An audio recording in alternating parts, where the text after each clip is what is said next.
Everyone expected a celebration of love, not a live betrayal. The millionaire canceled his vow renewal to flaunt his new mistress, right in front of his wife.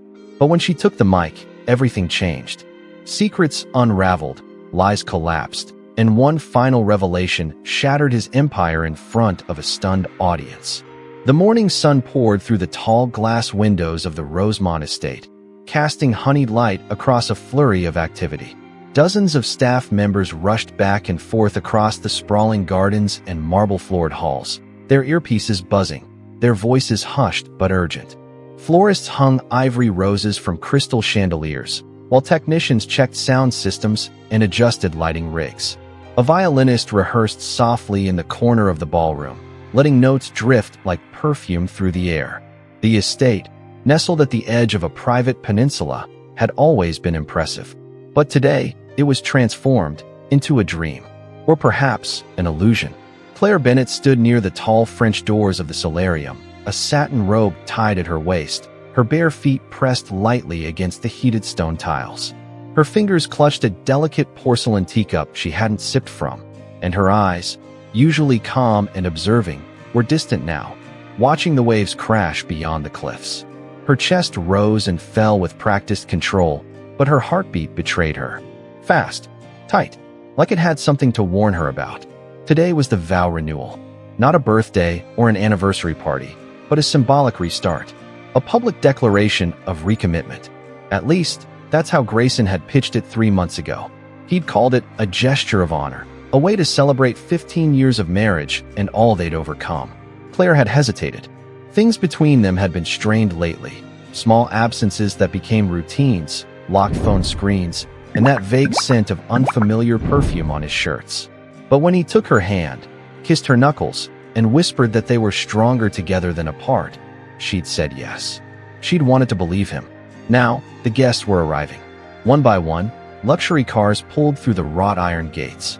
Names she recognized from Forbes and Vanity Fair stepped onto the cobblestone path, decked in designer gowns and bespoke suits. Cameras flashed at the entrance, capturing the who's who of the city's elite. It wasn't just a personal event, it was a social spectacle. Claire turned away from the window. A stylist approached with her gown, carefully unzipping the protective garment bag to reveal layers of champagne silk. Claire nodded her thanks, dismissing everyone with a soft wave. She needed a moment. Alone, in the master suite, she stood before the full-length mirror. The gown fit like it had been stitched onto her, the fabric folding over her frame like a secret. Her hair, swept into a low chignon, framed her face with elegant softness. Her makeup was light, timeless, but none of that could hide the faint shadows under her eyes, or the hollowness she tried not to name. From the corner of the room, her sister Melanie entered without knocking. "You look like a queen," she said, her voice warm but heavy. She approached slowly, her eyes scanning Claire's face. "You okay?" Claire smiled, gently touching her earring. "I'm fine, just tired. You sure this is what you want?" Claire hesitated, her gaze dropping to the marble floor. "It's what he said he wanted." Melanie reached out, took her hand. "But do you believe him?" There was no answer. Only the echo of silence and the distant hum of music being tested downstairs. A few seconds later, a knock on the door broke the moment. One of the coordinators poked her head in. "Mrs. Bennett, the guests are seated. We're ready to begin." Claire nodded slowly, her stomach tightening. As the door closed behind the coordinator, she took one last look at herself in the mirror. "Let's go," she whispered. Downstairs, the ballroom shimmered in candlelight and gold. Rows of guests sat in curved rows around an altar framed with white orchids. The air was thick with expectation, guests murmuring about the elegance, the extravagance, and the symbolism of the event. The orchestra played a gentle instrumental as Claire entered from the left wing, her dress flowing like liquid light behind her. Gasps of admiration rippled through the room. But Grayson wasn't there. She blinked, her smile faltering just slightly. The spot where he was supposed to stand, beneath the floral arch, waiting, was empty. She turned slowly toward the guests, expecting this to be some minor delay. But she saw it immediately. The whispers, the exchanged glances. Something was off. She scanned the room. Melanie stood near the front row, her face pale. Their mother looked confused.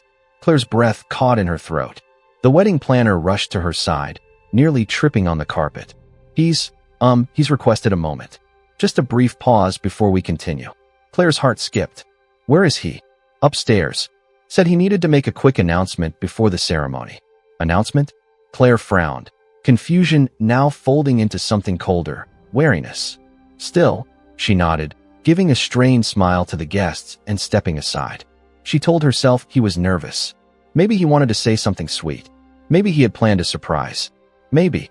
But even as she waited backstage, something inside her started to twist. Then came the sound of feedback, a microphone coming to life. The music stopped. The doors at the back of the ballroom opened, and there he was. Grayson Bennett, in a sharp black tuxedo, not a hair out of place. Tall, confident, walking slowly toward the altar, not with Claire, but with a woman no one recognized. She was tall, stunning, 20 years younger, wearing a black dress that clung to her frame and screamed defiance. Claire stood frozen in the side corridor, out of view. Her legs wouldn't move. Grayson raised the mic, smiling like a man with nothing to hide. "Ladies and gentlemen, thank you so much for being here today," he began, his voice smooth and commanding. "I know you were expecting something different, a renewal of vows, a ceremonial recommitment. And that was the plan." A soft chuckle rippled from the audience, unsure, nervous. But sometimes, life surprises you. Sometimes, clarity arrives late. And when it does, you owe it to yourself and the people you care about to be honest. Claire's nails dug into her palm. Her lips parted, but she couldn't speak. "This woman beside me, her name is Juliana. She's shown me what real connection looks like, what truth feels like. And today, I'm stepping forward into that truth." A sharp breath rippled through the crowd. Murmurs turned into outright disbelief. Claire stumbled back one step, her heels clicking against the marble. Someone reached for her, Melanie, appearing from nowhere, gripping her arm. "He's ending the ceremony," she whispered. "He's ending it. Claire, he's announcing a relationship." Claire couldn't feel her hands. The mic crackled again. "I'm deeply grateful for Claire and the years we shared," Grayson said, as if reading a script. "But this is my future now. This is where I'm meant to be." Silence. Absolute, unbearable silence. Then a smattering of applause. Awkward, hesitant, from 2 or 3 faces Claire didn't recognize. Her vision blurred. Not from tears, but from clarity. The kind that cuts deeper than betrayal ever could. In the background, she heard a new sound. The quiet hum of someone rolling a cart of champagne flutes across the tiles. The clink of glass, the screech of a wheel. Life went on, even when you're stopped. Claire turned to Melanie, her voice low and steady. "Help me get to the stage." Melanie's eyes widened. "Claire, now." Her voice carried no fear, just purpose, and something colder. The chapter ends not with screams, not with cries, but with the sound of Claire's footsteps echoing softly down the corridor, barefoot now, her heels abandoned, each step deliberate as she walked toward the microphone. And whatever came next would silence the room. Before we dive deeper, if you were Claire, what would you have done in that moment? Would you walk away silently or grab the mic and speak your truth? Comment below with your take. Rate the story so far from 0 to 10, and don't forget to like and subscribe. Every bit of support helps us keep sharing these powerful stories. The applause had faded. The champagne was still bubbling in untouched flutes. The orchestra, confused, had stopped playing mid-measure and now sat frozen, bows suspended in air. At the front of the ballroom, beneath a meticulously constructed arch of imported orchids, the officiant stood awkwardly holding a closed book, eyes scanning the room for instruction. He looked like a man who had walked into the wrong scene of a play halfway through the performance. And in the middle of the chaos, Claire stood completely still. She had not cried. She had not screamed.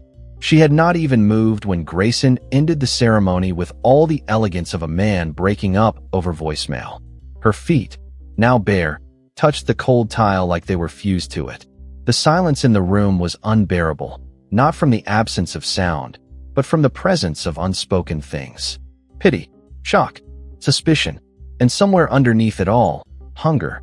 The same socialites who clapped at fashion shows and whispered through scandals were now watching this unfold with the thinly veiled delight of people who knew a story worth retelling when they saw one. Grayson, on the other hand, had returned to the center of the room like a conquering hero. his arm around Juliana now. He was grinning with that same curated smugness he used on magazine covers. He whispered something to her, and she laughed, a sharp, metallic sound that did not belong to this place. Claire didn't know her. She had never heard her name before this moment, never seen her face in Grayson's phone, never caught a whiff of her perfume in the closet they used to share. And yet here she was, front and center in the most important ceremony Claire had ever agreed to host, wearing a dress that looked like a private joke at Claire's expense. The microphone had been set down on the edge of the stage. It gave off a faint hum, almost inaudible, like it was waiting for the next speaker. But no one moved. No one breathed too loud. Even the staff near the kitchen entryway, who usually vanished behind swinging doors as soon as events took a strange turn, lingered. The photographer had his camera pointed downward now, unsure whether to keep filming or pretend he hadn't captured the most scandalous 10 seconds of the year. Claire's sister stepped beside her, whispering with urgency. "We can leave now. Let's go. We don't know anyone has seen." But Claire didn't answer. Her hand raised slightly, not in defiance, but in permission. Her body moved first, slow and deliberate. She walked toward the stage, toward the mic, as if this had always been part of the plan. Grayson didn't notice at first. He was too caught up in the celebration he'd created out of their ashes. He thought the show was over, that the crowd would begin sipping and socializing and complimenting his bravery, that the Whisper Network would turn in his favor, that this humiliation would pass quickly if he acted like it wasn't one. What he didn't know, what he would never have guessed, was that Claire was not done. She passed the floral arrangements, eyes locked ahead. Her face, so often praised for its serenity, now bore a terrifying calm.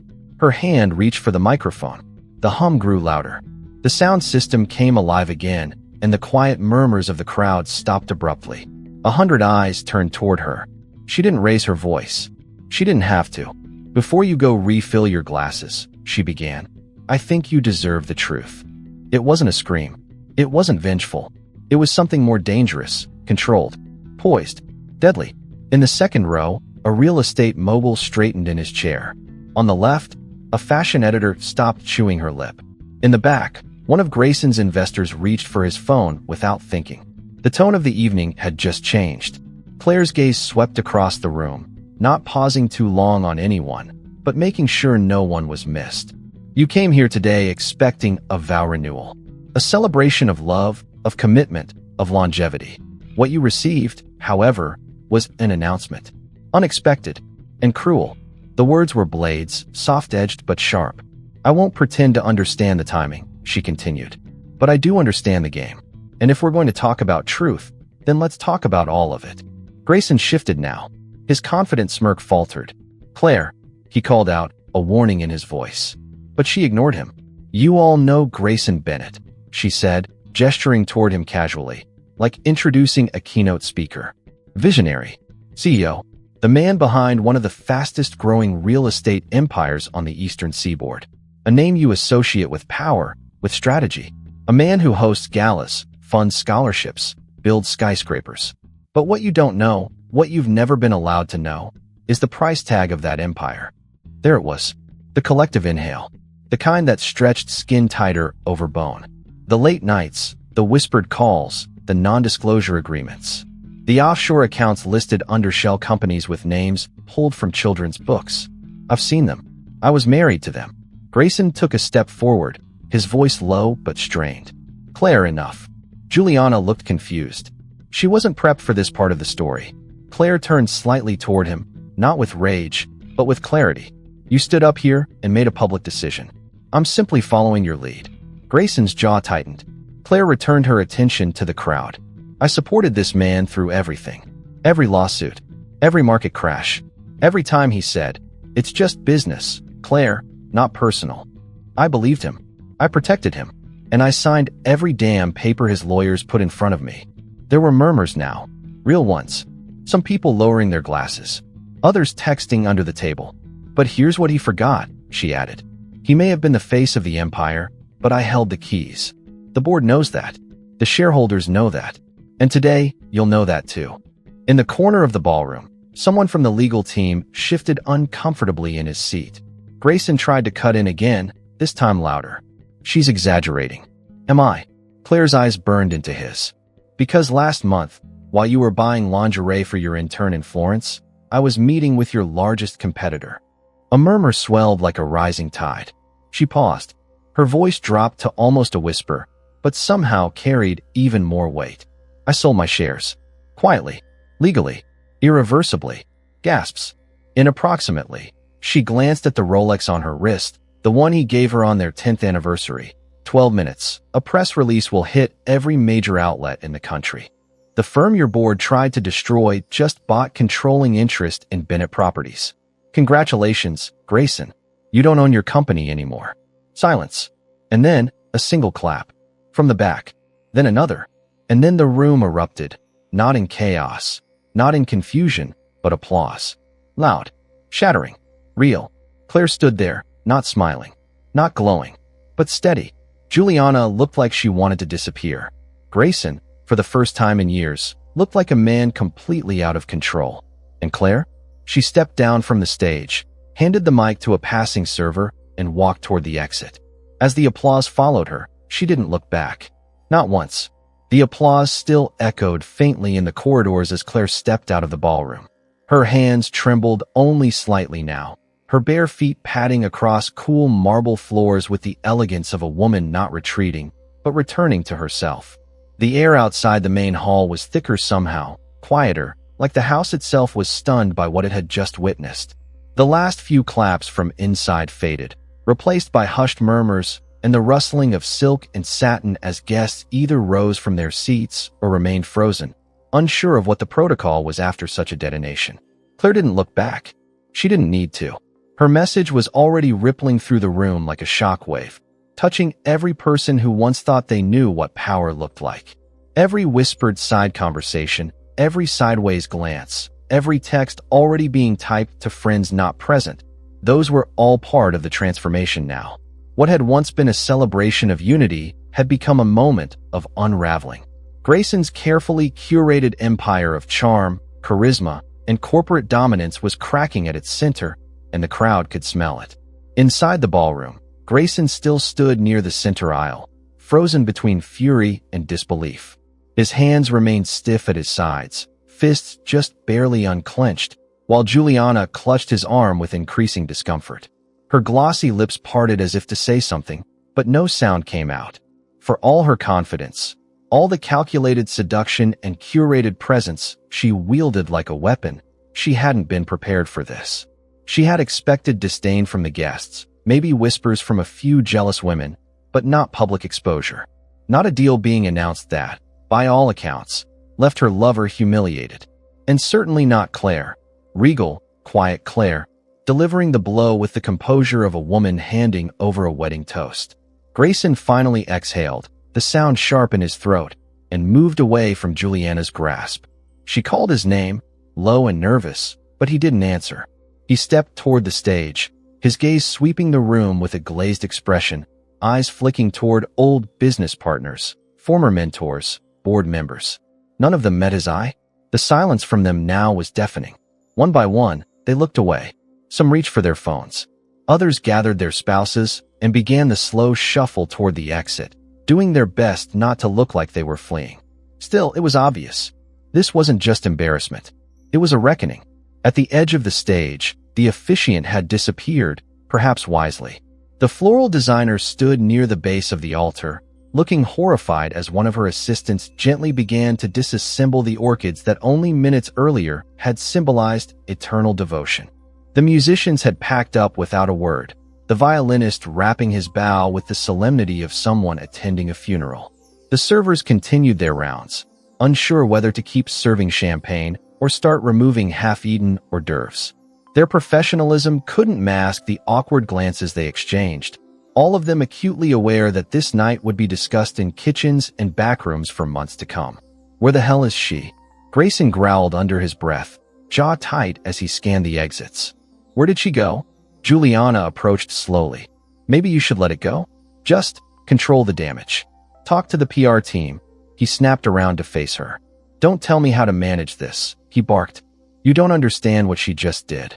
Juliana flinched. Her voice dropped. You think I'm the problem right now? Grayson didn't respond. His phone buzzed in his jacket pocket.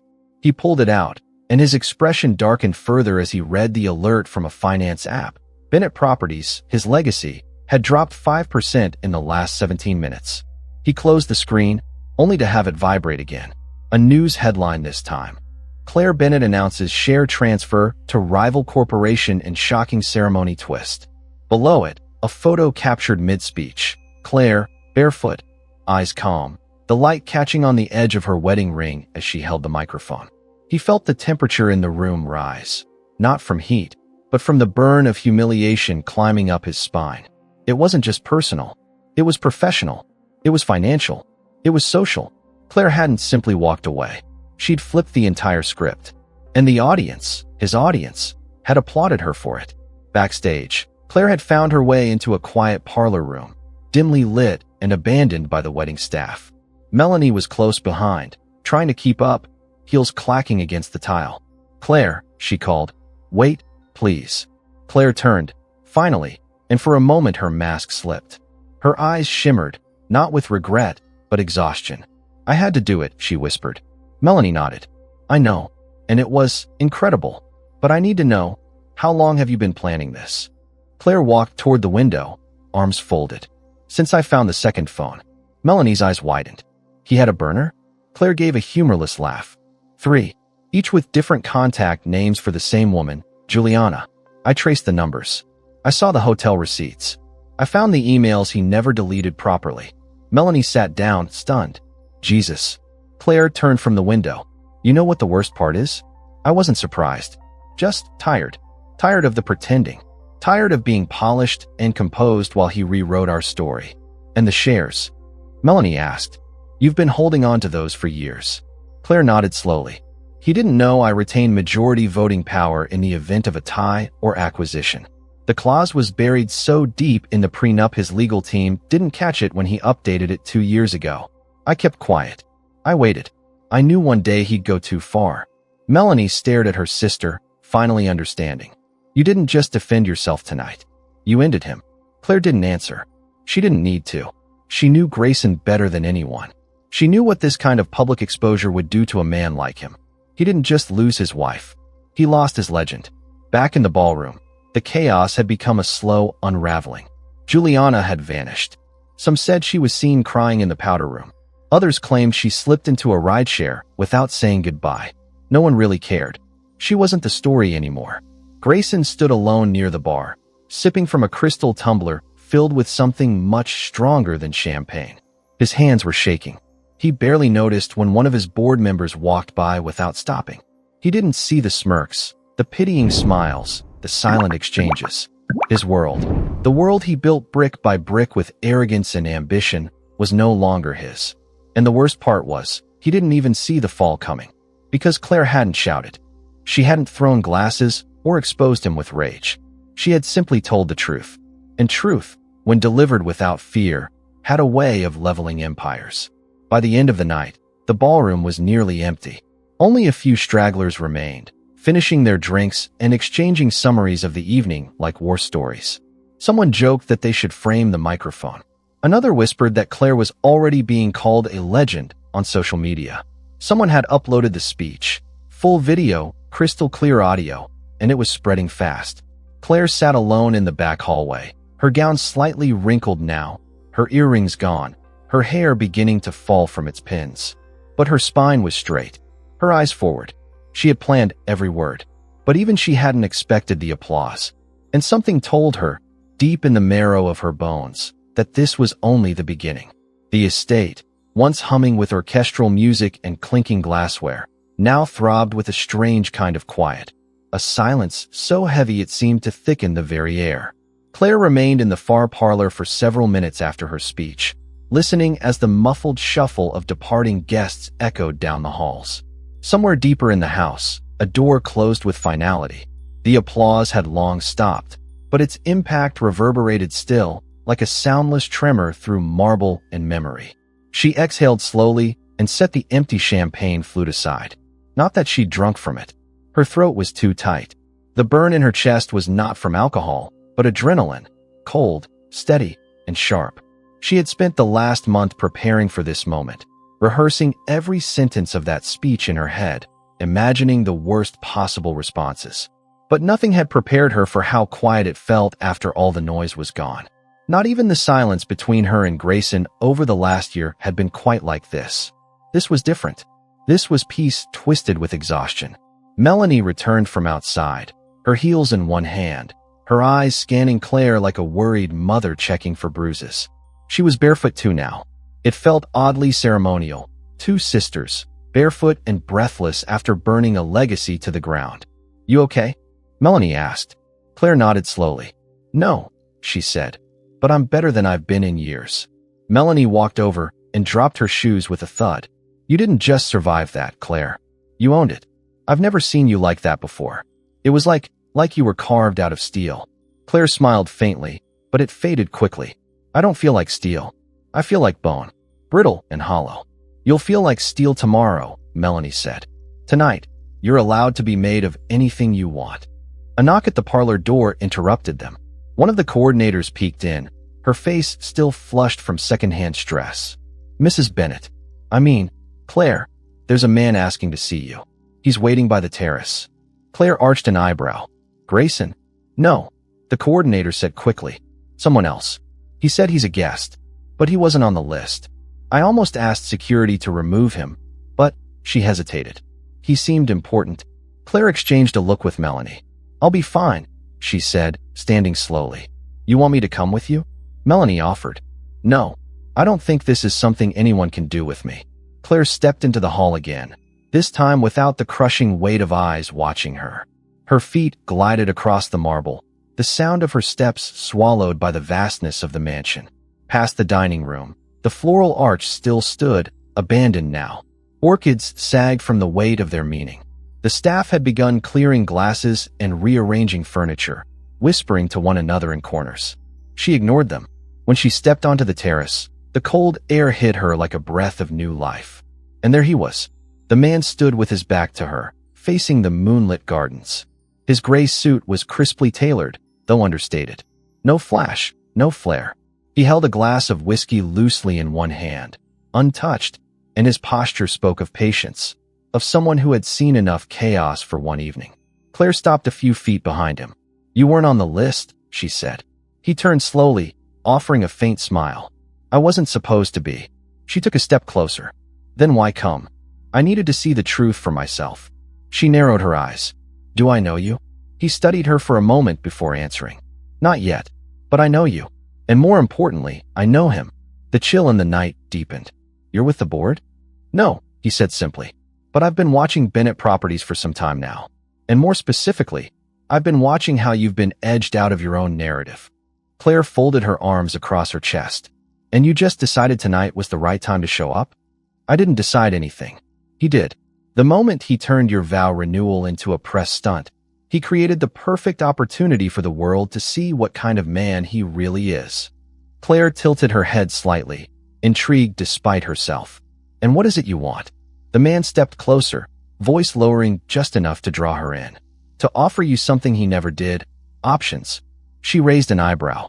"You want to do business with me?" "No," he said, shaking his head.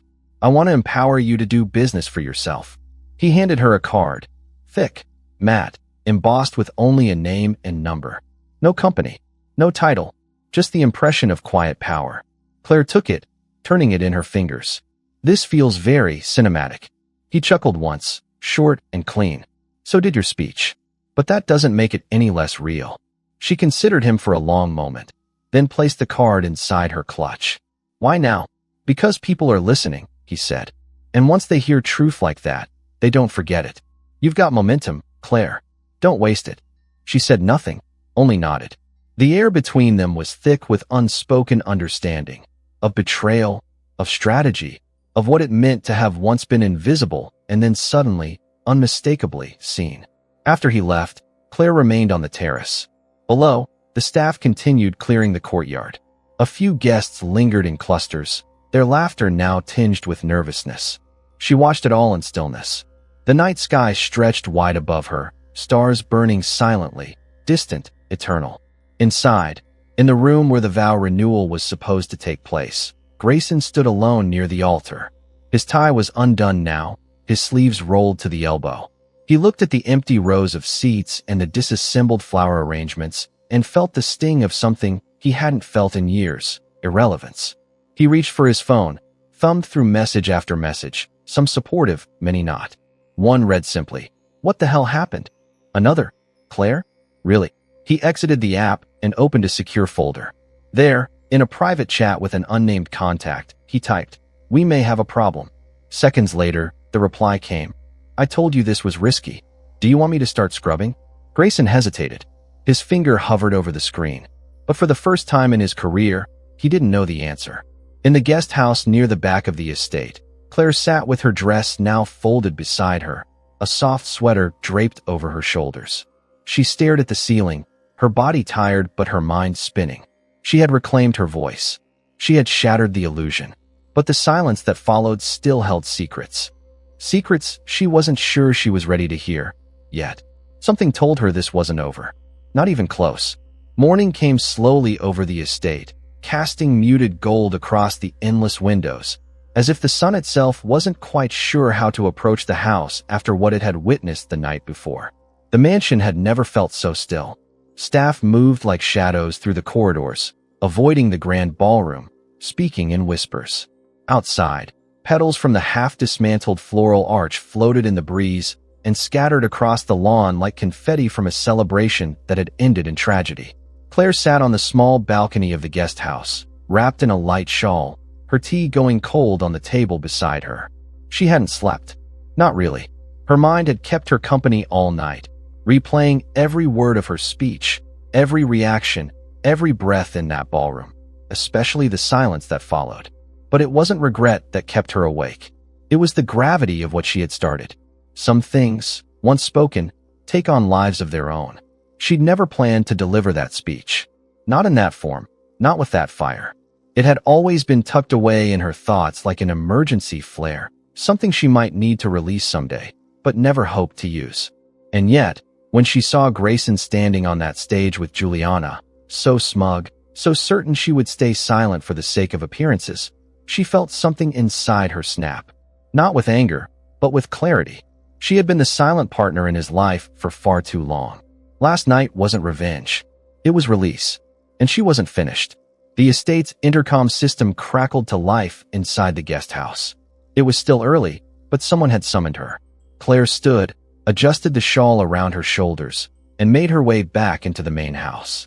In the drawing room, the remaining legal counsel for Bennett Properties waited, a silver briefcase at his feet. He stood as she entered, clearing his throat with visible discomfort. "Claire," he said, attempting a smile. "We need to go over the paperwork from last night's transfer. There are already questions. From the board. From the press." She motioned toward the chair opposite him. "Sit. Let's not pretend this is a negotiation." He hesitated, then nodded. "Of course." She opened the file folder he had placed on the table, skimming the numbers. The documents are accurate. The shares were transferred in accordance with the prenup clauses and corporate bylaws. "Yes, but the optics are not your concern," she interrupted, looking up. "You answer to the board. I no longer have to." He stiffened, lips thinning. "Do you realize what this could do to the company? To Grayson?" Claire leaned forward, her voice a notch cooler. "You're not here to talk to me about what I've done to Grayson. You're here because I walked away with something you didn't expect: leverage. Now you're trying to assess the damage." His silence was confirmation. She sat back again, calmer. "Let me save you some time. The damage isn't new. It didn't happen last night. It started years ago, when Grayson began using the company as his personal playground, paying off mistresses, silencing employees, moving money in ways no board member would ever publicly condone. I was silent then, but silence isn't loyalty. It's complicity." He looked down at his briefcase, struggling to find footing in a conversation that was no longer his to lead. Claire stood and walked toward the tall windows, gazing out at the garden. "There's something else you should know," she said, her tone suddenly softer. "I didn't keep copies of everything for revenge. I kept them for protection." He straightened in his seat, uncertain now. "I know about the NDAs," she continued. "About the woman in accounting who was paid to leave after accusing Grayson of misconduct. I know about the offshore holding accounts registered under fabricated business names. And I know about the construction permits that were pushed through by bribing 2 city councilmen. You think I wasn't paying attention all those years? But I was. He stood abruptly. You wouldn't go public with that. It would destroy everything. Claire turned and met his eyes. You think last night was public? He said nothing, just gathered his papers with fumbling fingers and excused himself quickly. As the door shut behind him, Claire remained still, her breath steady. She didn't need to go public. Not yet. She had planted the seed. Now she would let it grow. Later that afternoon, Melanie returned to the estate to help Claire pack. They worked in silence at first, folding clothes, unhooking jewelry, carefully wrapping framed photos. Claire paused over one photo in particular, her and Grayson, 10 years younger, laughing in Santorini. She stared at it longer than the rest. Are you going to keep that? Melanie asked gently. Claire set it in the discard pile. No, that version of him is dead. Melanie didn't respond. She didn't have to. As they worked, the doorbell rang again. This time, it was unexpected. A delivery. A sleek white envelope sealed with a crimson wax insignia. No sender. Just her name in black ink. Claire Bennett. She opened it cautiously, unfolding a heavy cream cardstock. Inside was a single sentence, handwritten. There's more than one way to deliver a eulogy. Let me help you write the rest. No signature. She read it twice, then folded it neatly and slipped it into her purse. Later that night, Claire sat at her laptop, eyes scanning old emails she had never deleted, folders she had once been too afraid to open. There were documents, contracts signed by women she had never met, invoices for private flights with aliases listed, legal bills paid through secondary vendors. She had always assumed these things existed, but she had never looked for them. Now she couldn't stop. She created a new folder on her desktop, labeled it simply, Farewell. Outside, the estate darkened. The ballroom sat empty. The floral arch had been taken down, and the catering vans were long gone. But in Claire's mind, the speech hadn't ended. It had just paused. Her words from last night weren't the final chapter. They were the preface. Because truth has layers. And betrayal, once excavated, doesn't stop revealing bones. She had shattered the illusion. Now, she would begin building something new in its place. And when she stood before the world again, it wouldn't be to renew vows. It would be to rewrite history. The mansion was quieter now, as if it too had taken a side in the fallout. The once gilded halls felt hollow, echoing with reminders of how quickly legacies could turn to liabilities. Grayson hadn't been seen outside his private suite since the night of the vow renewal debacle. The curtains were drawn, the door locked from the inside, and his phone had gone mostly unanswered except for a handful of urgent calls from his legal team and one from a reporter he hadn't dared pick up. The fallout hadn't slowed. If anything, it had accelerated. His name was trending for all the wrong reasons. Not because he had left his wife during a vow renewal, but because the speech Claire delivered had pulled back the curtain on everything he had fought to hide. Articles began surfacing. Whispers of offshore accounts, of women silenced through non-disclosure agreements, of business dealings too shady to explain away. The press had already shifted tone. He was no longer the visionary mogul gracing magazine covers, but a cautionary tale unraveling in real time. Grayson stood before the mirror in his dimly lit bathroom, his reflection looking unfamiliar. His eyes were bloodshot, the perfect part in his hair now loose and directionless, his jaw clenched so tightly it ached. He hadn't shaved. He hadn't eaten. His empire, built meticulously over decades, was being dismantled in days, and the woman who once held his hand through boardroom battles had done it with a single microphone.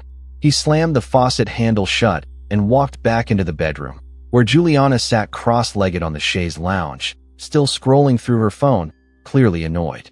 She'd stopped trying to hide her disdain. "Your name is everywhere," she said, not looking up. "And not in the way you like." Grayson didn't respond. He tossed his phone onto the bed, ignoring the dozens of unread messages. Juliana sighed. "Did you really think she wouldn't find out about the accounts?" she asked. "Or the settlements?" "I covered everything," he snapped. "She's bluffing. She has nothing concrete." "Then why are you hiding in here like a wounded dog?" she asked, finally meeting his gaze. "Because from where I'm sitting, it looks like she has everything." He opened his mouth to argue, but said nothing. She was right.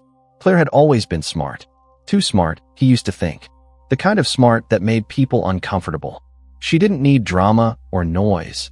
She watched, waited, and when she moved, she did it with surgical precision. He had mistaken her silence for passivity, her grace for weakness. But now he understood. She hadn't stayed quiet because she was afraid. She had stayed quiet because she was building the truth, brick by brick, while he was too busy constructing lies. Downstairs, in the guest house, Claire sat with a notepad open in front of her, notes scattered across the table. She had already spoken to a forensic accountant earlier that day. Someone referred to her by a discreet connection on the charity board. The woman hadn't been shocked by what Claire described. In fact, she'd seemed almost bored. "These men never think they'll get caught," she had said calmly. "They always assume the wives don't have the bandwidth for detail." Claire had smiled faintly. "He used to call me decorative." I think he meant it as a compliment. Now, her pen moved steadily across the page, outlining a timeline of events, dates of wire transfers, press releases that didn't match internal memos, sudden staff departures that had seemed suspicious in hindsight. She was assembling not just a narrative, but a weapon, one that could sever his last remaining threads of influence. Her phone buzzed beside her. It was Melanie, sending a photo, a screenshot of a blog post titled "The Fall of the Bennett Brand." Claire stared at the image for a long moment, then turned her phone face down. It wasn't triumph she felt. It was inevitability. This had been a long time coming. She had just accelerated the clock. Later that afternoon, she received an envelope at the front gate. No postage, no return address. Inside, a single printed photo. It was taken years ago. Claire recognized the boardroom in the background, the vintage logo of Bennett Properties in the corner. Grayson stood shaking hands with a man Claire didn't recognize, both smiling like predators. On the back of the photo, in neat block letters, someone had written, "You're not the only one he betrayed." There was no explanation, no instructions, no threat, just a breadcrumb. But Claire had learned how to follow those. She made a call. "Hi, it's me. I need to find someone who used to work for Lindale Holdings. The name's partially redacted, but I've got a face." The woman on the other end didn't hesitate. "Give me 2 hours." Meanwhile, Juliana had gone live on her social feed again, trying to shift the narrative, rebranding herself as the misunderstood partner caught in the crossfire of a marital implosion. Her comments section, however, wasn't having it.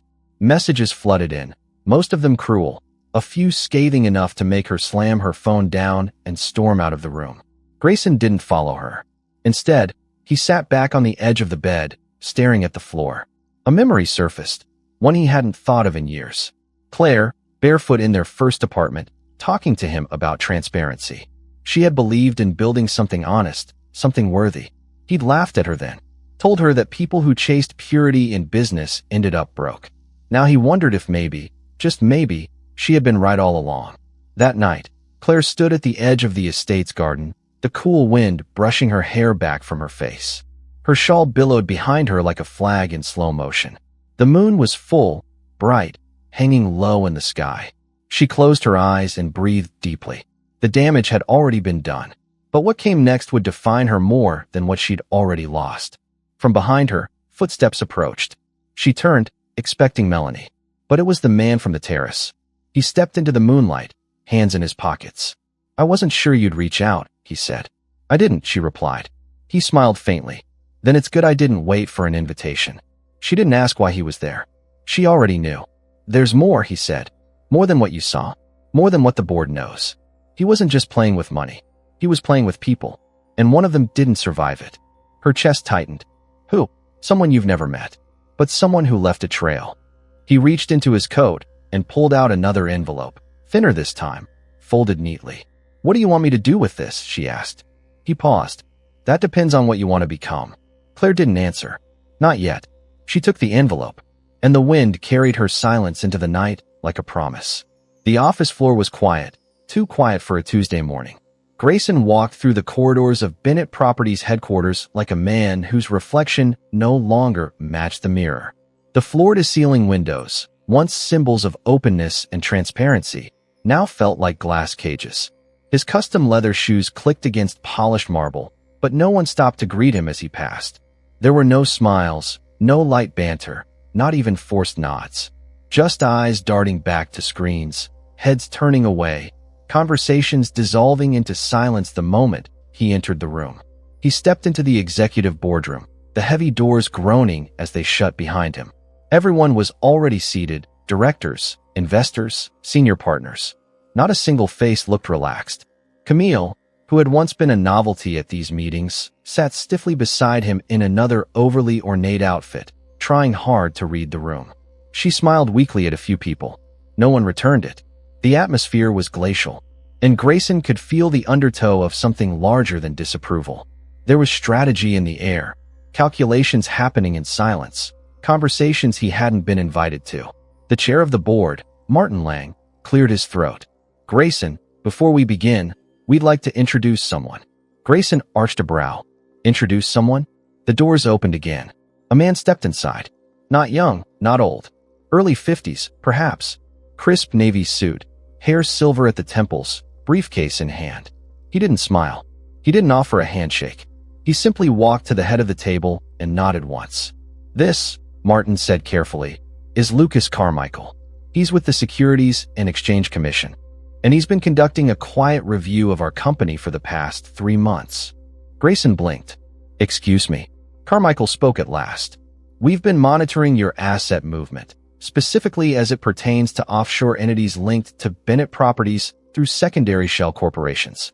You've been under preliminary investigation due to a whistleblower complaint, one that's recently been corroborated by additional documentation." Grayson's mouth opened slightly. "Whistleblower?" "Yes," Carmichael said without inflection. "Your ex-wife." Gasps rippled down the table. Even Camille froze, visibly blindsided. Grayson stared across the room, as if expecting someone to jump out and tell him it was a joke. "She has provided us with access to internal communications, financial records, and contract agreements between Bennett Properties and Lindale Holdings.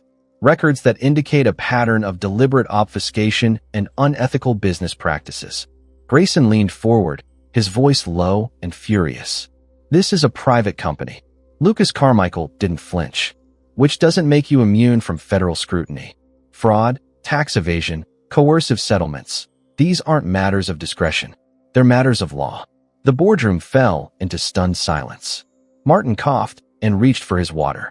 One of the investors scribbled notes furiously.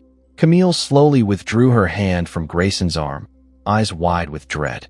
Carmichael placed a sealed folder in front of Martin. "What you choose to do next, as a board, is your prerogative. But if Mr. Bennett remains in his current position during the investigation, your liability as a corporation increases significantly." Grayson pushed back from the table. "This is a vendetta. Claire, she's trying to punish me. She's trying to protect herself," Carmichael said evenly. "And now, so is the federal government." The meeting adjourned quickly after that. No vote was taken. Not yet. But the message was clear. Grayson's reign was over. Not officially. Not today. But the cracks were now exposed in daylight, and the people who once feared him were already stepping back. He left the room with a knot in his throat and no one walking behind him. Camille trailed after him in the hallway, trying to catch up. "Why didn't you tell me they were investigating you?" "I didn't know," he snapped. Her face twisted in anger. "You said you had everything under control. That Claire was just making noise." "I thought she was." Camille folded her arms. "You underestimated her." Grayson didn't answer. He just kept walking. Meanwhile, across the city, Claire stepped into a modest office suite tucked between 2 boutique law firms. The building was discreet, quiet. The kind of place people entered when they didn't want to be noticed. Inside, the man from the terrace, Lucas Carmichael, sat waiting. He stood when she entered, offering her a seat. "You got the envelope?" she asked. He nodded. "And we cross-checked everything. Most of it matches what we've already uncovered. The rest fills in gaps." Claire sat down, fingers curling around the armrest. "So what happens now?" "We escalate," Lucas said calmly. "But only with your permission." She looked down at the small stack of files he had prepared, documents she had provided, recordings, bank transfers, evidence that spanned years. Her name wasn't on any of the shady paperwork, but she had been copied on enough emails, present in enough meetings, to be complicit, unless she turned it over. Unless she stopped pretending she was just the wife. "You'll be protected," Lucas said. "Whistleblower immunity is guaranteed in writing. If you sign, we move forward." Claire took the pen and held it over the paper. "Do you know what's funny?" she said quietly. "He used to say I was too sensitive to handle business, that I wasn't cut out for real decisions." She signed. Later that day, she met Melanie for lunch in a quiet cafe.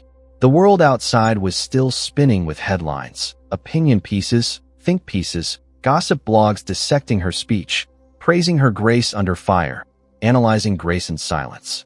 But in here, it was just two sisters and the soft clinking of coffee cups. "Did you do it?" Melanie asked. Claire nodded. "It's done." Melanie looked almost afraid to smile. "How does it feel?" Claire stirred her drink slowly.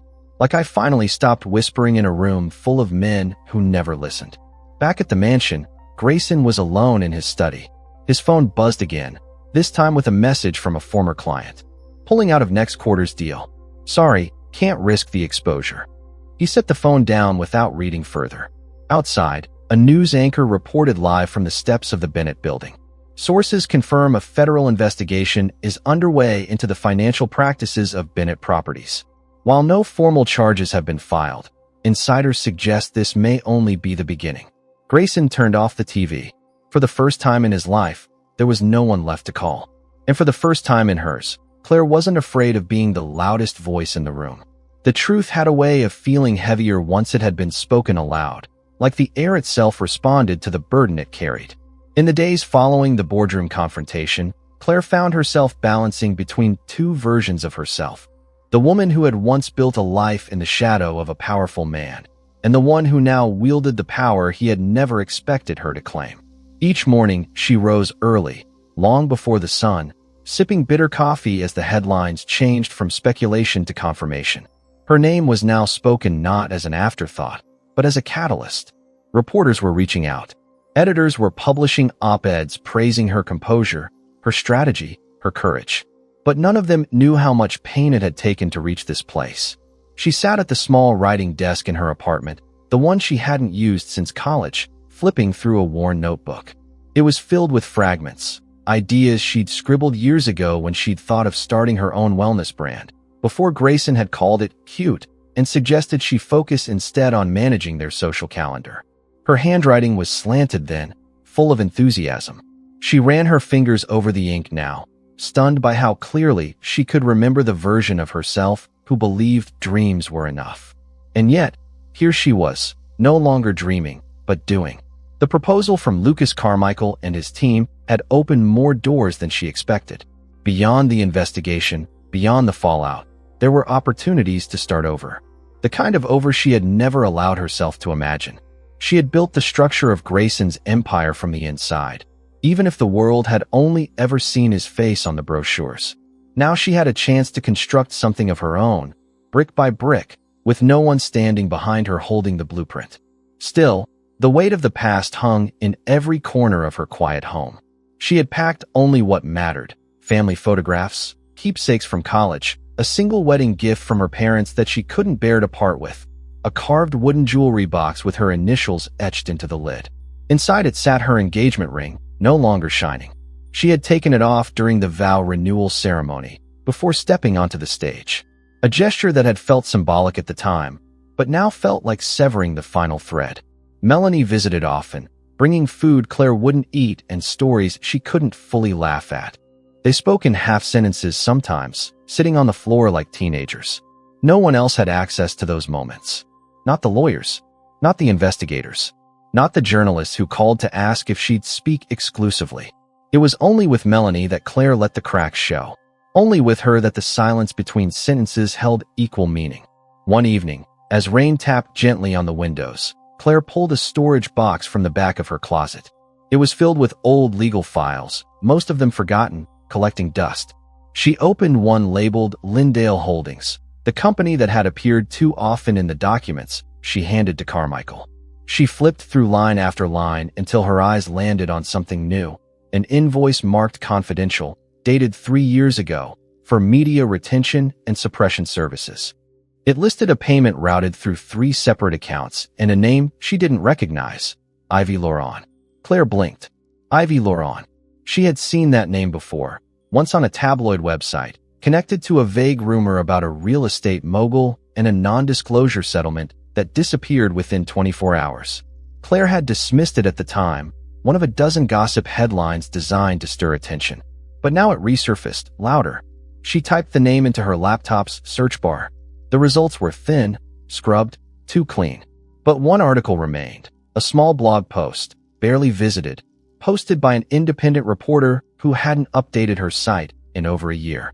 It referenced Ivy as a whistleblower who disappeared from public view after a legal settlement involving alleged misconduct by a high-profile corporate figure. The article didn't name Grayson, but it didn't have to. Claire sat back in her chair, staring at the screen, her heart thudding against her ribs. She picked up her phone, dialed Lucas. He answered on the first ring. "There's a name you need to add to your files," she said. He took it down without questions. The next morning, Claire received a file, compiled overnight, delivered digitally by Lucas's team. Ivy Laurent had been a project manager at a development site in Miami, fired abruptly with a generous exit package. No one had been able to locate her since, but her name was on multiple NDAs tied to Grayson's early expansion years. It was enough to request a formal subpoena. Claire pressed her fingers against her temple, the weight of it pressing down again. She hadn't set out to become a hunter of buried truths. But the more she uncovered, the more she realized how deeply the rot went. This wasn't just about betrayal. It was about corruption. People hurt, silenced, erased, all for profit and image. Her silence had been part of that machine, and now that she had stepped away from it, she could no longer pretend it hadn't happened. That night, she stood at her window, watching headlights flicker past on the street below. She thought of Ivy, wherever she was. Thought of the woman who had dared to speak and been disappeared through paperwork and hush money. Claire had a platform now. She had a voice people were finally hearing. But with that came responsibility. When the press called again the next day, Claire answered. She didn't give them a quote. She gave them a name. And then she said, "There's more. I'm ready to talk." On the other side of the city, Grayson sat alone in his penthouse office, watching news anchors dissect every aspect of the investigation. His inbox was flooded with termination notices, partnership withdrawals, legal requests. Camille had left without saying goodbye. The lights above him flickered slightly. He didn't notice. He reached for a bottle of scotch, but his hand hovered. Across from him, a television played muted footage of Claire walking calmly into a courthouse, flanked by attorneys. Not defiant, not dramatic, just steady, unshakable. For a moment, Grayson thought he saw a version of her he remembered from the early days. The one who had carried blueprints into his office, drafted proposals by hand, and told him the truth even when it hurt.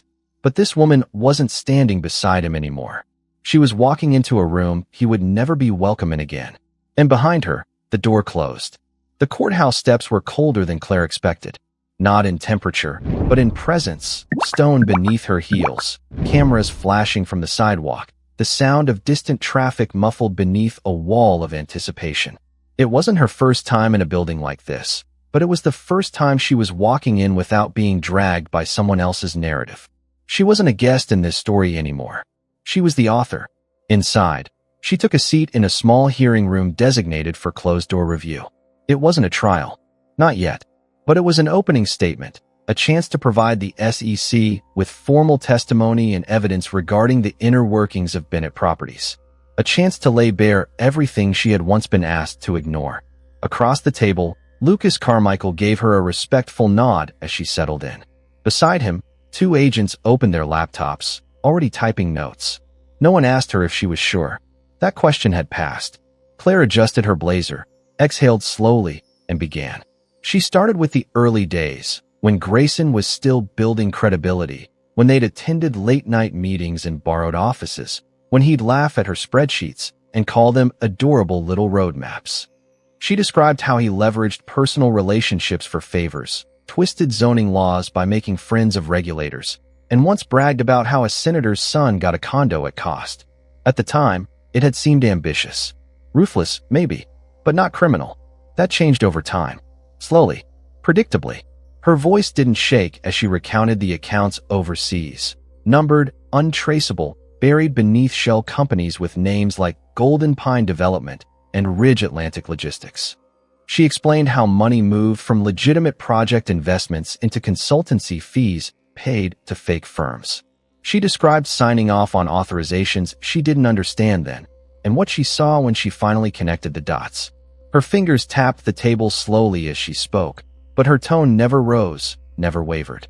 Calm truth was more dangerous than fury. The room was silent as she finished. Lucas leaned back slightly, eyes thoughtful. The other agents paused their typing.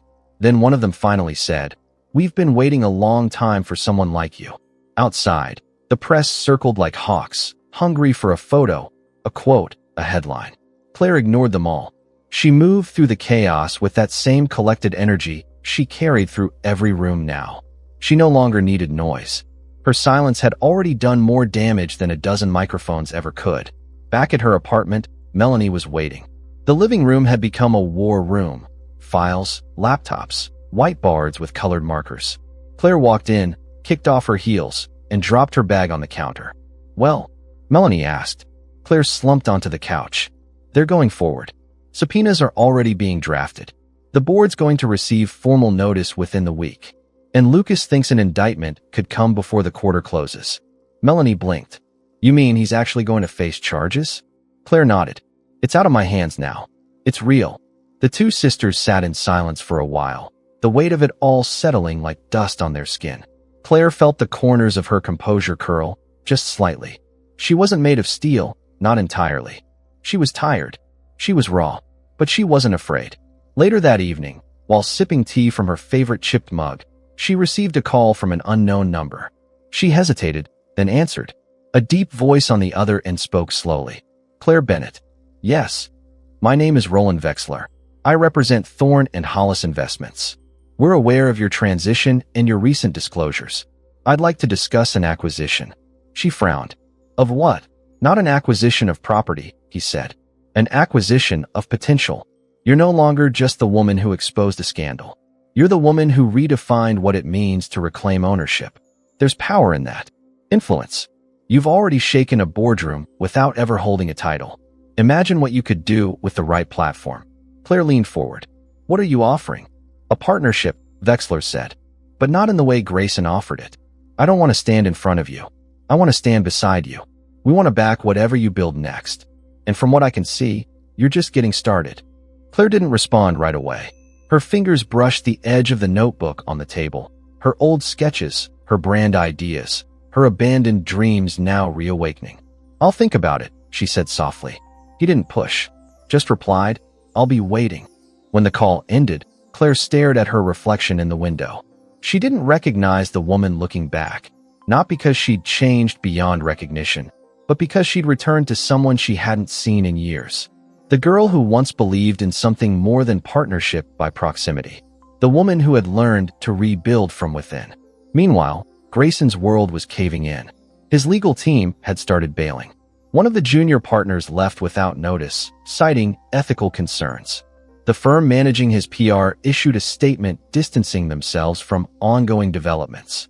The media turned their attention from scandal to collapse, following the stock value of Bennett properties like vultures circling a weakening body. A prominent shareholder filed suit for negligence. The rival firm Claire had sold her shares to release a public letter pledging a restructuring that emphasized accountability and integrity. Grayson had no response, only silence. And then, just days later, the board voted. The vote wasn't close. Grayson was removed from the company. No public statement, no fanfare, just a simple press release. Grayson Bennett has stepped down from his role as CEO.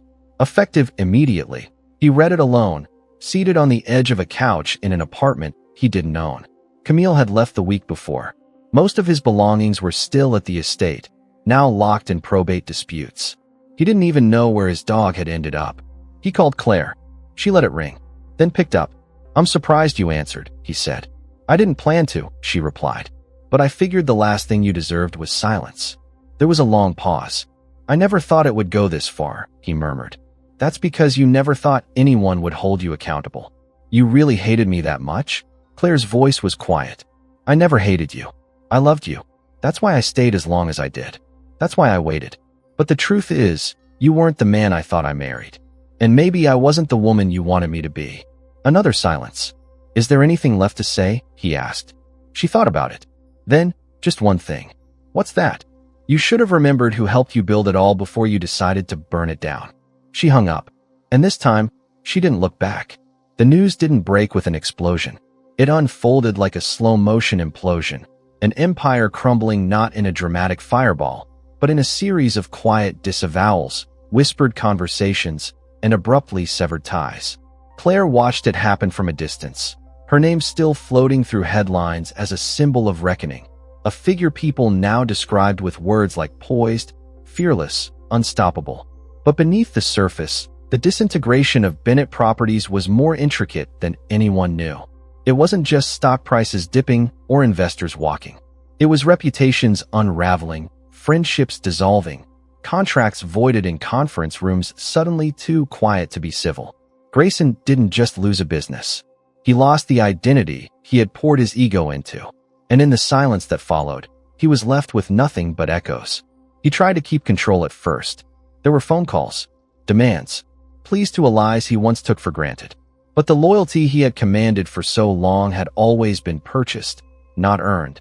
And when the foundation shook, everyone scrambled for the exits. His assistant left on a lunch break and never returned. His personal driver sent a formal resignation by text. Even the firm that had designed the Bennett Towers downtown took his name off their client list. Bit by bit, his name, once synonymous with success, became shorthand for scandal. Inside what was left of his apartment, now stripped of most luxuries, Grayson sat on the floor amid unopened mail and half-packed boxes. The penthouse lease had been terminated. He had 30 days to vacate. He hadn't told anyone where he was staying, not even Camille, who had vanished with the final drops of charm that once held her to him.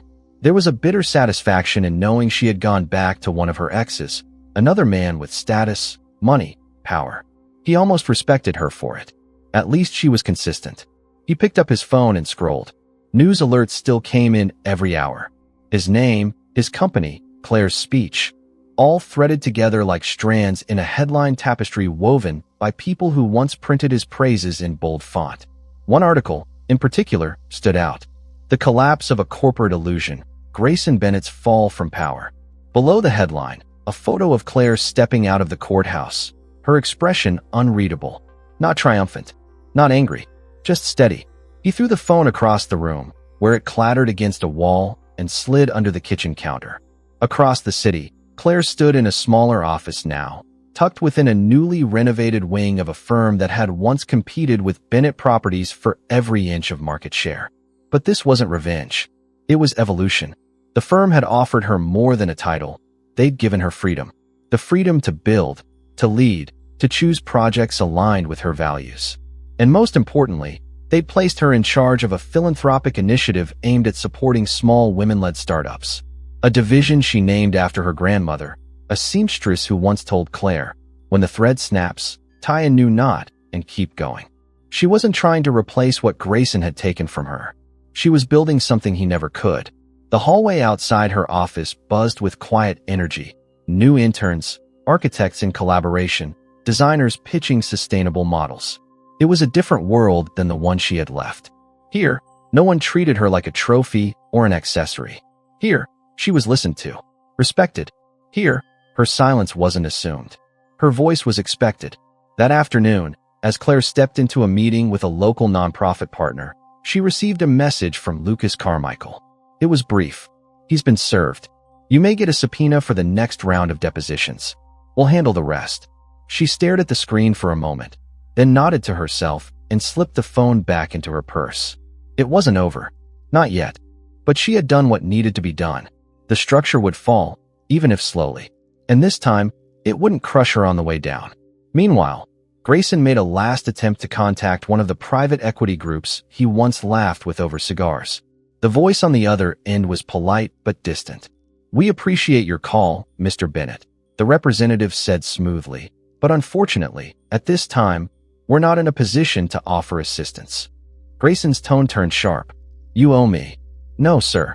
You were compensated in full for all prior engagements. We do not owe you anything." He hung up without saying goodbye. He thought about calling Claire again. Not to beg, not to apologize. He didn't know what he would say. Maybe he just wanted to hear her voice, to remind himself she was real and not just a phantom haunting every screen in his apartment. But he didn't dial. Somewhere inside, he knew the door was closed for good. His downfall wasn't cinematic. It didn't happen in a dramatic courtroom explosion or a televised arrest. It happened in the quietest ways: empty voicemail inboxes, forgotten birthdays, missed meetings. It happened when people stopped returning calls, when opportunities dried up, when his face no longer opened doors. It happened slowly, like a sinkhole beneath a mansion, swallowing him whole while the rest of the world moved on. In the final week before his eviction, Grayson stood alone in the center of the apartment. The view that once made him feel invincible now only reminded him of how high he had climbed and how far he had fallen. He looked down at the streets below, where people hurried by, unaware or unconcerned with who he was. He was a name in yesterday's story, a lesson, a warning. He sat on the floor, back against the wall, and for the first time in years, he allowed himself to think about Claire, not as an obstacle or a liability, but as a woman, as the person who had once held his hand and believed in him before there was anything to believe in.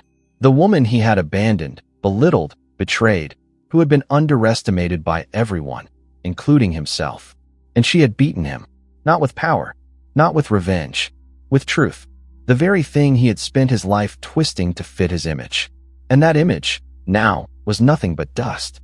The first rays of morning light crept across the soft oak floors of Claire's new office, casting a gentle amber glow on the wall of floor-to-ceiling windows behind her. Outside, the city hummed awake with the rhythm of progress, buses weaving through intersections, storefronts opening shutters, pedestrians sipping coffee as they moved briskly into their day. From up here, on the 23rd floor of the Harmon Building, the chaos of downtown seemed almost poetic. Claire stood in silence, one hand wrapped around a warm mug, the other resting in her pocket as she took it all in. This wasn't the top floor. It wasn't the most glamorous space in the building, but it was hers, and it was honest. Behind her, the office was modest. No gold-plated plaques, no leather-bound chairs or intimidating boardroom tables. Just a desk with clean lines, 2 guest chairs, a few plants near the window, and a single framed photograph of her grandmother sewing in the dim light of a small workshop. That image reminded her of where she came from, and, more importantly, of what she had always carried inside. Resilience, patience, the kind of quiet strength that didn't demand attention, but commanded respect when it finally spoke. Claire had spent the last 3 weeks shaping the structure of her new division, one focused on empowering women-led initiatives and ethical investments in underserved communities. She had turned down several interview requests, refused every morning talk show invitation, and politely declined every offer to publish a memoir, at least for now. Her story wasn't finished, and she didn't want to tell it while it was still unfolding. What mattered more to her now was impact. She was no longer interested in proving herself. She didn't need to shout. She wanted to build. That morning, she met with her growing team, 7 sharp, thoughtful women from varied backgrounds, each handpicked not just for their skill, but for their integrity. They brainstormed openly, laughed freely, disagreed respectfully. There were no egos in the room, only ideas. One of them, a young analyst named Renee, looked up mid-discussion and said, "You know, Claire, it's kind of crazy how fast this is growing. It's like people trust you." Claire smiled, almost shyly. "They don't trust me because I made noise," she said. "They trust me because I stopped hiding." After the meeting, she returned to her office, sat at her desk, and opened her laptop. A new email sat at the top of her inbox. The subject line read, "Your former estate, auction invitation." She stared at it for a long moment, then clicked. A private real estate firm had acquired the property after Grayson's financial collapse. The mansion, now vacant and stripped of its past, was being auctioned. The email was formal, standard, but beneath its polished tone, Claire read something else: finality. The house where she once believed love lived was now just another listing. And for the first time, the thought didn't sting. It felt like closing a book that no longer served her story. She didn't reply. Instead, she opened another document. A proposal for a community investment program in the same neighborhood where she'd once hosted galas under chandeliers. The irony wasn't lost on her. What once was a playground for status could now become a foundation for others to rise.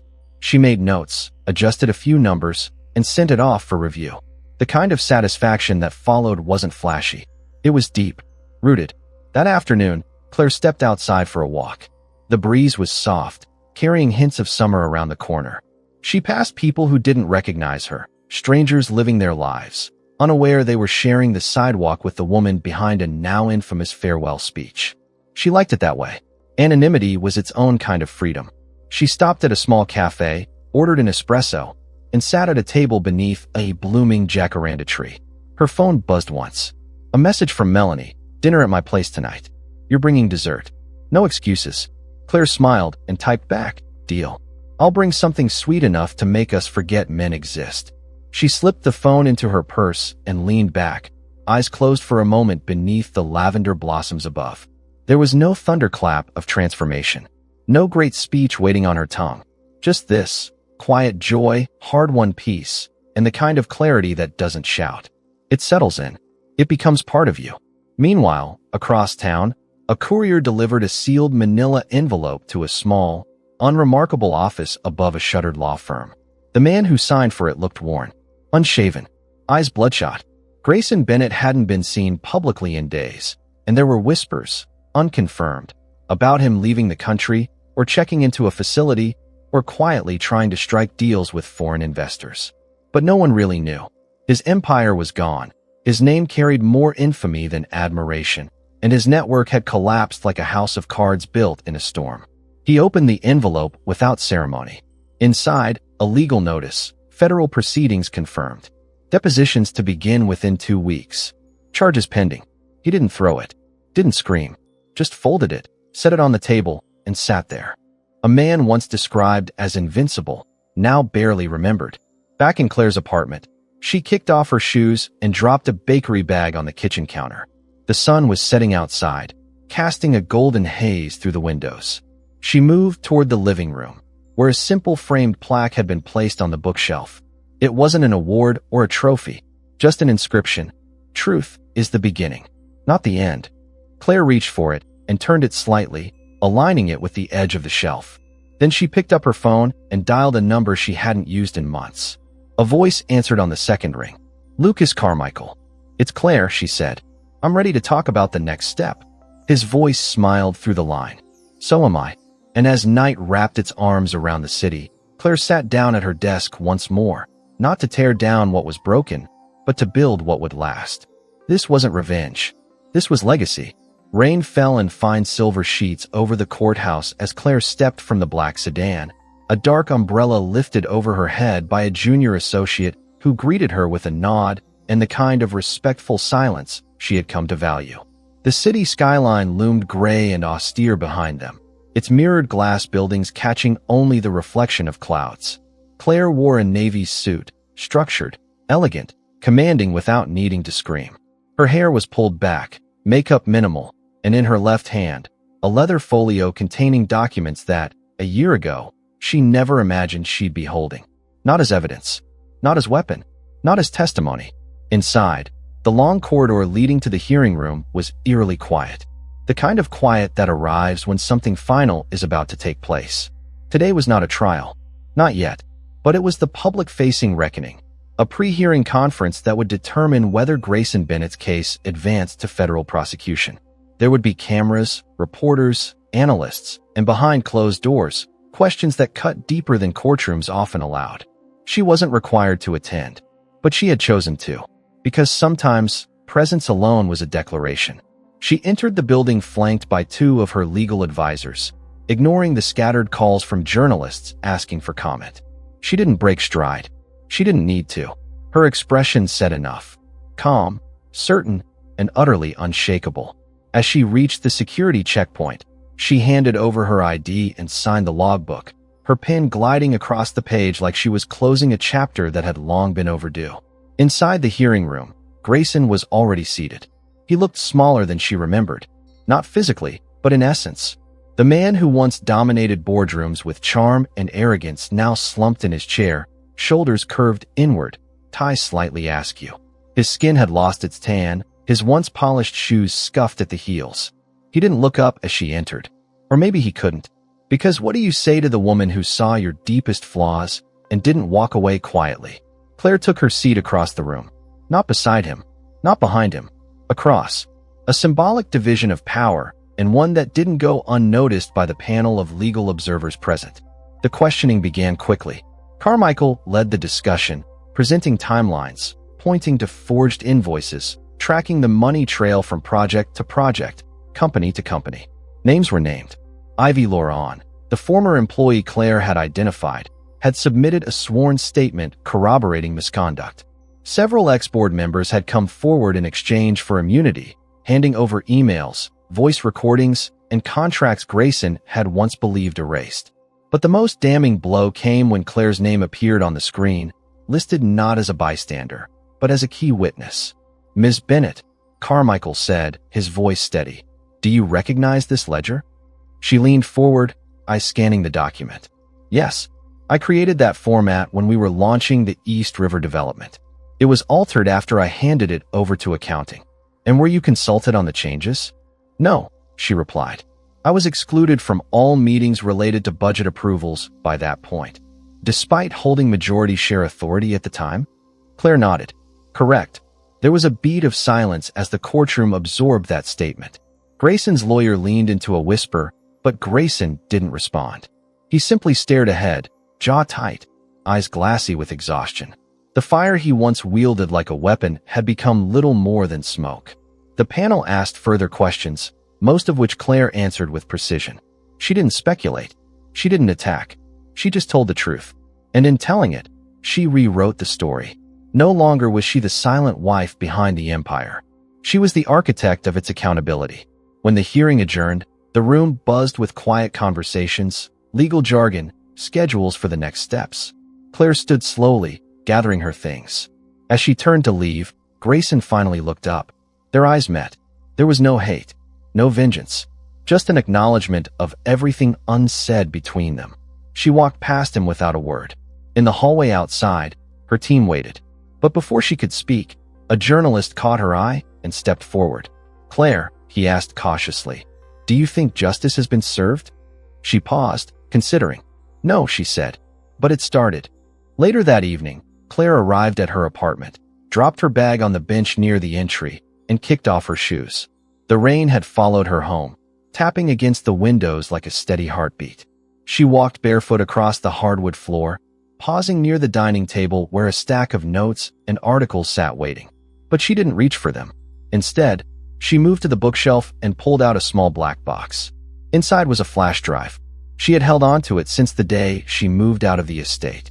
It contained everything she never thought she'd need. The last of the audio files, the backup copies of emails, even the deleted text logs that had surfaced after the forensic scan. She held it in her palm for a long moment, then walked it to the balcony. The wind caught her shawl as she looked out across the skyline. One by one, she exhaled everything she'd carried. Then she dropped the drive into a small metal bowl, lit a match, and let the flame consume what was no longer needed. Redemption didn't come from exposing someone else. It came from finally choosing yourself. The following week, Claire launched the initiative she had been working on in silence. The Bennett Foundation, rebranded, repurposed, no longer bearing his legacy, but hers. The announcement was quiet, just a press release and a few interviews. But the impact was immediate. Donations poured in. Partners emerged. Invitations to speak at conferences, to mentor, to consult, arrived like blossoms in spring. She accepted some, turned down others. Not because she couldn't, but because she no longer needed validation. On the day of the launch, Melanie joined her on stage. They stood together in front of a small crowd. Activists, entrepreneurs, survivors of systems that had once silenced them. Claire didn't speak for long. She didn't need to. The room already knew what she represented. When she returned home that night, there was a note slipped under her door. It read simply, "You changed more than one life." There was no signature, just that single sentence, folded once. Claire smiled, because for the first time in a very long time, she believed it. And that, more than applause, more than headlines, was enough.